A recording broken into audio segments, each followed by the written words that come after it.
What up? It's your boy Wall Street, and I'm back. Hope you missed me. I missed you, and thank you for tuning in. Today, talking about another 2025 NBA draft prospect, Nolan Traore, which I hope I'm saying that right. He's French, from France. He is from Créteil-Val-de-Marne, France.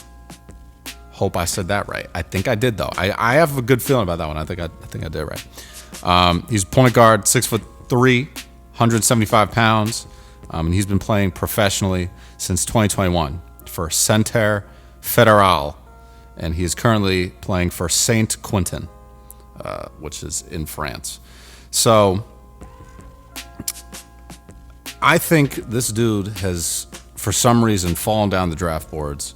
And I don't really know why. I remember early on in the year, he was projected to be like a top 8 pick, and now he's projected to go like mid to late first round. And there's a possibility that he slips into the second round. There's a high possibility that happens. Right now, Tankathon has him projected as the 21st overall pick to the Utah Jazz. I think that's a good range for him. I think anywhere from 16 to 24 really makes a lot of sense. I could see a lot of teams in that range picking him. The Grizzlies, the Timberwolves, the Wizards, the Nets, the Heat, the Jazz, the Hawks, the Pacers, the Thunder. I feel like a lot of them could plug and play this dude. As far as a comp, though, everyone's just saying Killian Hayes because him and Killian Hayes are kind of built the same. They're both athletic. They're good ball handlers. But Killian Hayes clearly has not had the best NBA career thus far, and I think this dude, Traore, is going to be a lot better. The comp that I feel comfortable giving him is Dante Exum. I think they play pretty similar. Like they're, crafty scorers. They're good ball handlers. Dante Exum, before his, second stint in the NBA, was a little bit more athletic. I think Traore is going to be more athletic overall than Exum, just throughout his entire career once he gets into the league. But there's a lot that he needs to improve on. I think he has, a couple things working to his advantage to kind of pump up his draft stock. Obviously, he's pretty young. He just turned 19 at the end of May, so he's very young. He's going to be one of those, project players for whatever team drafts him because he's got a lot to learn. He's a really good passer. He doesn't turn over the ball a ton, but he does need to get a little bit better about, taking care of the ball. But that's the same process with any young guard, so I'm not worried about that. He's got to get better at not fouling. He's got to get better at just defense in general.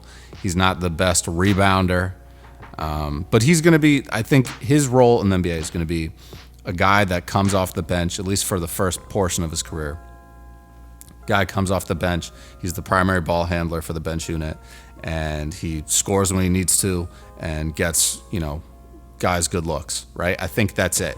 I think he has a lot of potential to kind of become a super athletic, attacking type of point guard where he's getting a lot of points around the rim.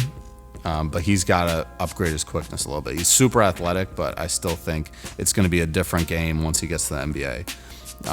It's one thing to blow by guys in, a league overseas, not knocking any of the leagues overseas, but the NBA is the best competition in the world.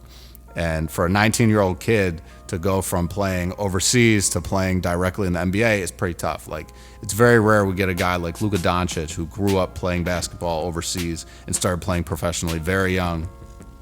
It's very rare that we get a guy like that comes into the NBA and immediately makes an impact as a, basically a star player. So not saying that Traore is not going to be able to be a star or a potential star.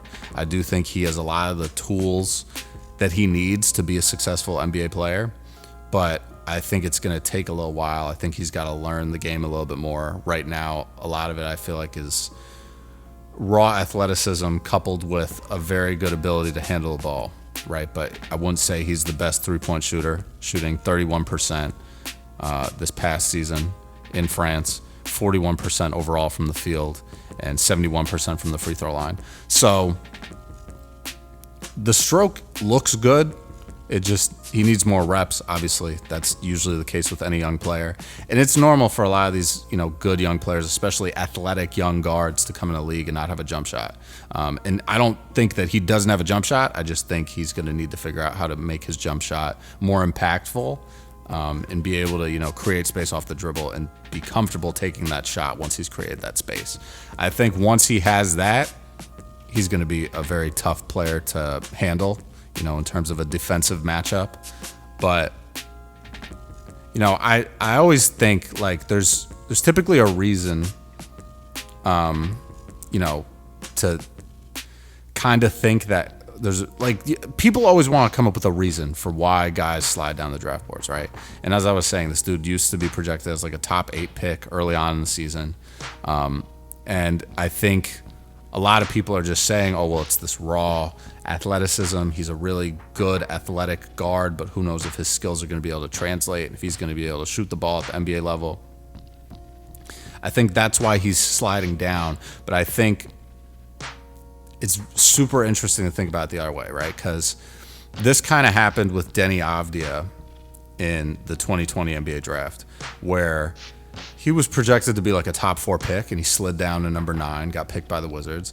And if you look now, like Deni Avdija is turning into a really good player, right? He's turning into a really, really useful, good, impactful player for the Portland Trail Blazers. So I think you always got to kind of think like, a guy's slipping, but that doesn't mean that he doesn't have talent, right? I think the same thing about Cam Whitmore. Cam Whitmore was supposed to be the 4th overall pick in his draft class. That was where he was projected on the big board. Slid all the way down to 20. Right? But these are players that have a lot of talent. There's just, they're sliding down for whatever reason. But that's why I think Nolan Traore is going to be a really solid pick for a team in the late first round, right? Because I think he personally should go like late lottery, maybe before 20, right? And I think if he slides down to like 29 or 30, like that's a steal of a pick for somebody, especially if he slips to the second round. That's going to be a really, really good draft pick for whoever can pick him up. So I think it's possible that he slides down a little bit more. Who knows? But my player comp for Nolan Traore right now is Dante Exum, and I think he can be better than Dante Exum if all the things that we mentioned here kind of pan out for him and he's able to improve in all those categories. I think he's going to have a really solid NBA career. So let me know what your thoughts are in the comments down below. I'm going to check you guys later, man. Stay safe, stay up, stay blessed, stay humble, handle business, stand on business. Peace out.